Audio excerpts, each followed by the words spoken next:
చాలా రోజుల తర్వాత నేను కడప జిల్లాకు రావడం జరిగింది. ఎందుకంటే కేంద్ర భవన నిర్మాణ సలహా మండలి చైర్మన్గా దేశంలో వివిధ రాష్ట్రాల్లో వివిధ ప్రాంతాల్లో కార్మికుల సమస్యల గురించి, కార్మికుల వెల్ఫేర్ గురించి, వాళ్ళ సంక్షేమం గురించి అనేక రాష్ట్రాల్లో తిరగడం వల్ల నేను ఇక్కడ మన సొంత జిల్లాలో కూడా ఎక్కువ సమయం కేటాయించలేకపోయా. దాని ఉద్దేశంగానే ఈ మధ్యకాలంలో నేను జిల్లాకు రావడం, జిల్లాలో ఉన్న పరిస్థితులను బట్టి అవగాహన చేసుకోవడం, దాని ద్వారా కొత్త ప్రభుత్వం ఏర్పడిన తర్వాత మొట్టమొదటిసారిగా ఆంధ్రప్రదేశ్కి రావడం, మన సొంత జిల్లాకే రావడం జరిగింది. అందువల్ల ఒకసారి అందరితో ప్రెస్ మిత్రులతో కలిసి నా అనుభవాలు, మీ ఈ సలహాలు కూడా తీసుకొని తద్వారా ముందుకెళ్దామనే ఉద్దేశంతో నేను ఈ ప్రెస్ కాన్ఫరెన్సు ఏర్పాటు చేయడం జరిగింది. మిత్రులారా, ఇవాళ గత రాష్ట్ర ప్రభుత్వంలో అనేక మంది భవన నిర్మాణ కార్మికులు ఎలా అవస్థలు పడ్డారో మీకు అందరికీ తెలిసిన విషయమే. గత ప్రభుత్వంలో ఇవాళ భవన నిర్మాణ కార్మికులకు దాదాపు వాళ్ళకు ఉపాధి అవకాశం లేక అనేక వేల మంది పొట్టకూటిగా పట్టుకొని వివిధ రాష్ట్రాలకు, పక్క రాష్ట్రాలకు వెళ్ళి తన పొట్టను కాపాడుకోవడం కోసం, ఆకలిని తీర్చుకోవడం కోసం పనిచేయడం జరుగుతూ ఉంది. కాబట్టి అటువంటి పరిస్థితుల్లో కోవిడ్ సందర్భంలో కావచ్చు, మిగిలిన అనేక సందర్భాల్లో ఈ గత 5 సంవత్సరాల్లో జరిగినటువంటి అనేక అవకతవకల వల్ల భవన నిర్మాణ కార్మికులు ఎవరైతే ఉన్నారో రాష్ట్రంలో వారందరూ కూడా తీవ్రంగా నష్టపోవడం జరిగింది.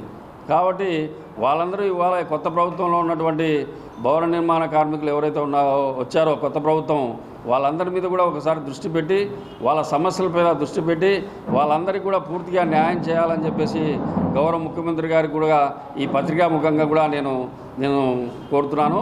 అదేవిధంగా ఆంధ్రప్రదేశ్ భవన నిర్మాణ సంక్షేమ మండలిలో దాదాపు 30 లక్షల మంది భవన నిర్మాణ కార్మికులు రిజిస్టర్ అయి ఉన్నారు. ఈ 30 లక్షల మంది కాకుండా అనేక మంది రిజిస్ట్రేషన్ లేకుండా గత 5 సంవత్సరాల్లో కూడా దాదాపు 75 లక్షల మంది భవన నిర్మాణ కార్మికులు రాష్ట్రంలో ఉన్నారు.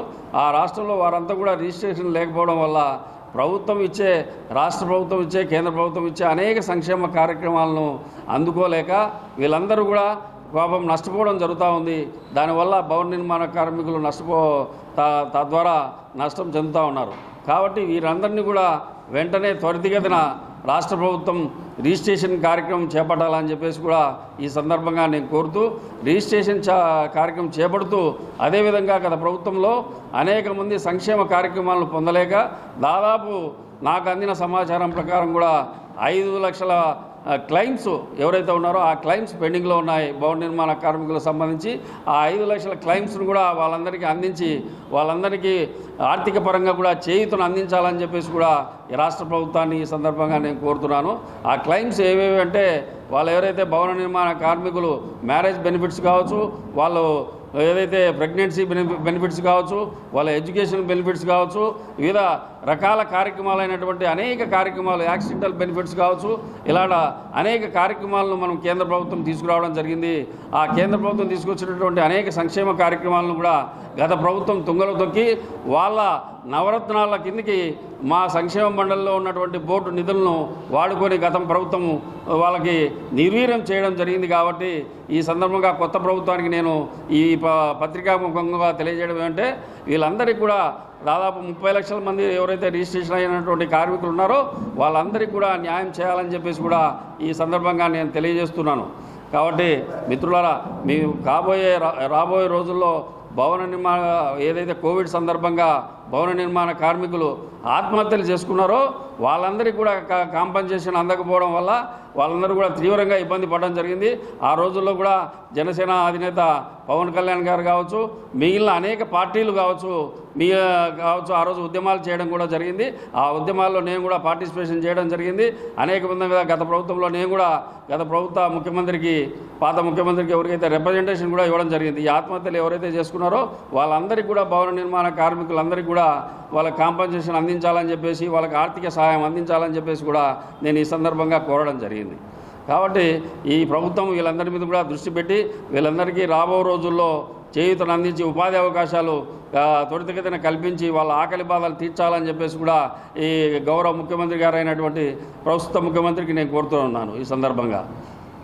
అదేవిధంగా భవన నిర్మాణ కార్మికులు ఎవరైతే ఉన్నారో వాళ్ళందరికీ న్యాయం చేయాలని చెప్పేసి కూడా ఈ సందర్భంగా కోరుతూ, అదేవిధంగా రాబో రోజుల్లో మా పార్టీ కార్యక్రమాలు రాబో రోజుల్లో మన జిల్లాలో కూడా బలోపేతం చేయాలనే ఉద్దేశంతో కాబట్టి అనేక కార్యక్రమాలను కూడా జిల్లాలో తీసుకోవడం జరుగుతూ ఉంది. ఆ సందర్భంగానే రాబో 2 నెలల్లో కూడా మెంబర్షిప్ కార్యక్రమం ఏదైతే ఉందో మా పార్టీ 9 సంవత్సరాల తర్వాత 10 సంవత్సరాల తర్వాత పూర్తి స్థాయిలో మెంబర్షిప్ కార్యక్రమాన్ని కూడా ఈ 2 నెలల్లో రాబో రోజుల్లో 2 నెలల్లో జరుగుతూ ఉంది. జిల్లాలో కూడా అన్ని అసెంబ్లీలో కూడా పార్టీని బలోపేతం చేసి రాబోయే స్థానిక సంస్థల ఎన్నికల్లో పార్టీని నిర్మాణాత్మకంగా బలోపేతం చేయాలనే ఉద్దేశంతో కూడా రాష్ట్ర పార్టీ నిర్ణయం తీసుకోవడం జరిగింది. కాబట్టి అందులో భాగంగానే మేము అందరినీ కూడా కొంతమందిని తటస్థులైనటువంటి వారిని కూడా పార్టీలో చేర్చుకోవాలన్న ఉద్దేశంతో కూడా జరుగుతూ ఉంది. అయితే